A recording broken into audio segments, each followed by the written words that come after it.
பிரியமானவர்களே, இயேசு கிறிஸ்துவின் நாமத்தில் நான் உங்களுக்கு என் அன்பின் வாழ்த்துக்களை சொல்லிக் கொள்கிறேன். ஒரு ஸ்டேடியம் மாதிரி தெரிதல பின்னால அழகா இருக்குதா? இது ஆஸ்திரேலியாவில் அடிலைட் பட்டணத்தில் இருக்கிற ஓவல் ஸ்டேடியம்.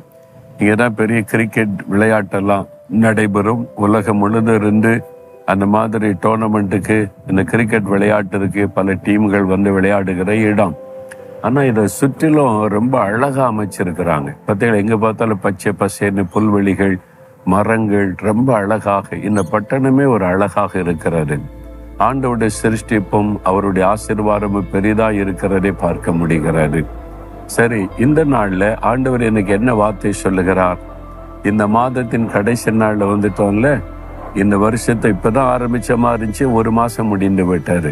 ஆனா ஆண்டவர் என்ன வாக்கு கொடுத்தார்? நான் உன்னிடத்தில் வந்து உன்னை ஆசீர்வதிப்பேன். இந்த மாதம் முழுவதும் ஆசீர்வதித்தாரா? என்ன ஆசீர்வாதம் ஆண்டவர் தந்திருக்கிறார்ல. யோசித்து பாருங்க, ஒவ்வொரு காரியத்துக்கு நீங்க ஜெபித்த காரியத்துல எல்லாம் ஆசீர்வாதம் கொடுத்து மகிழ பண்ணி இருக்கிறார். இந்த நாள் ஆண்டவர் என்ன வசனம் சொல்லுகிறார் என்று பாக்குறீங்களா? எரேமியா 31:14 என் ஜனங்கள் நான் அளிக்கும் நன்மையினால் திருப்தி ஆவார்கள். ஆண்டவர் சொல்லுகிறார், நான் உங்களை திருப்தியாய் ஆசீர்வதிப்பேன். அதுதான் ஆண்டவருடைய விருப்பம், திருப்தியான ஆசீர்வாதம்.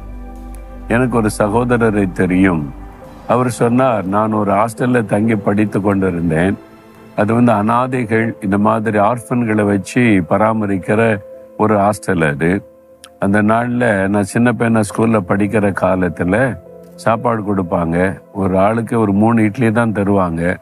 அதுக்கு சட்னி சாம்பார் டேஸ்டா இருக்கும், அதுக்கு மேல கிடைக்காது. அவ்வளவுதான் சாப்பிட முடியும்.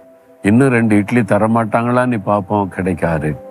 திருப்தி இல்லாத நிலைமையில அப்படியே எழும்பி போவோம். அதெல்லாம் நான் நினைச்சு பார்க்கிறேன். அன்னைக்கு சாப்பிடன்னு விரும்பின ஒரு திருப்தி இல்லாம அரைகுறையா கொடுத்தாங்கன்னு சொல்லி. இது திருப்தி இல்லாத நிலைமையில செஞ்சாங்க, முழுமையாய் அவங்க திருப்தியா செய்யவில்லை. ஆனா இயேசு கிறிஸ்து ஆகாரம் கொடுத்தார். 5 அப்பம் 2 மீனை பிட்டு கொடுத்த போது 5000 புருஷர்கள் மாத்திரம், பெண்கள் சிறு பிள்ளைகள்லாம் சேர்த்தா 20,000த்துக்கு அதிகமான பேர் இருந்திருக்கணும். அவங்க திருப்தியாய் சாப்பிட்டு மீதியான துணிக்கைகளையும் கூடையில எடுத்தாங்கன்னு வேதத்துல பார்க்கிறோம். அப்போ இயேசு எப்பொழுதுமே திருப்தியாய் கொடுத்து ஆசீர்வதிக்கிறவர். அரைகுறையால இவ்வளவுதான் முடிஞ்சுக்க அப்படின்னு சொல்றது இல்லை. போதுமா, இன்னும் கொஞ்சம் சாப்பிடுறியா, இன்னும் கொஞ்சம் வாங்கி கொள்ளுகிறியா? திருப்தியாய் ஆசீர்வதிக்கிற தேவன். ஆண்டவர் சொல்ற, நான் என் ஜனங்களை நன்மையினால் திருப்தியாக்குவேன். திருப்தியா ஆசீர்வதிப்பாராம். உங்க வாழ்க்கையில திருப்தியா கர்த்தரை ஆசீர்வதித்திருக்காருன்னு சொல்ல முடியுதா? இல்லைங்க, அரைகுறையா தான் இருக்குது, இன்னும் திருப்தி வரல, ஏதோ கொஞ்சம் ஆசீர்வதிச்சிருக்கிறார் அவ்வளவுதான் அப்படின்னு நிலைமையில இருக்கிறீங்களா? இந்த காரியம் ஓகே தான், ஆனா இந்த காரியத்துல ஆசீர்வாதம் இல்லையே, இந்த காரியத்துல பிரச்சனை இருக்குது. அப்படி ஏதோ ஒரு பகுதியில ஒரு குறைவான நிலைமையில இருக்கிறீங்களா? ஆண்டவர் திருப்தியாய் உங்களை ஆசீர்வதிக்கிற தேவன், அதுக்கேற்ற நன்மைகளை தருகிற தேவன். விசுவாசிக்கிறீங்களா?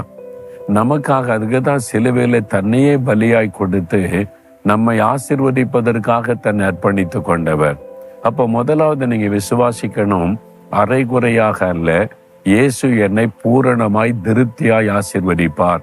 அந்த ஆசீர்வாதம் கிடைச்சிருக்கான்னு யோசித்து பார்த்து இல்லைன்னு சொன்னா, ஆண்டவரே நீர் வாக்கு கொடுத்திருக்கிறேன், என் ஜனங்கள் நான் அளிக்க நன்மையினால் திருப்தி ஆவார்கள் சொன்னேன். நான் உம்முடைய ஜனம், உம்முடைய பிள்ளை, உம்முடைய ரத்தத்தினால் மீட்கப்பட்டிருக்கிறேன். எனக்கு இந்த திருப்தியான ஆசீர்வாதம் வேணும். என்னுடைய வசனத்தின்படி ஆசீர்வதிங்கன்னு சொல்லுங்க. இன்றைக்கு அந்த ஆசீர்வாதம் உண்டாகும். ஜெபிக்கிறீங்களா? அப்படியே சொல்லுங்க, ஆண்டவரே நான் உம்முடைய பிள்ளை, உம்முடைய ரத்தத்தினால் மீட்கப்பட்டிருக்கிறேன், உம்மை பின்பற்றுகிறேன். நீர் என்னுடைய தேவன், நீர் எனக்கு வாக்கு கொடுத்திருக்கிறேன், நான் நன்மையினால் திருப்தியாக்குவேன் என்று என்னுடைய வாழ்க்கையில, என் குடும்பத்துல, என்னுடைய காரியத்துல திருப்தியான ஆசீர்வாதம் இயேசு கிறிஸ்துவின் நாமத்தில் உண்டாகட்டும். நீர் இந்த நன்மையை அருளி செய்த ஆசீர்வதியும். நான் இன்றைக்கு அதை விசுவாசித்து பெற்றுக் கொள்கிறேன். இயேசுவின் நாமத்தில் ஆமேன், ஆமேன்.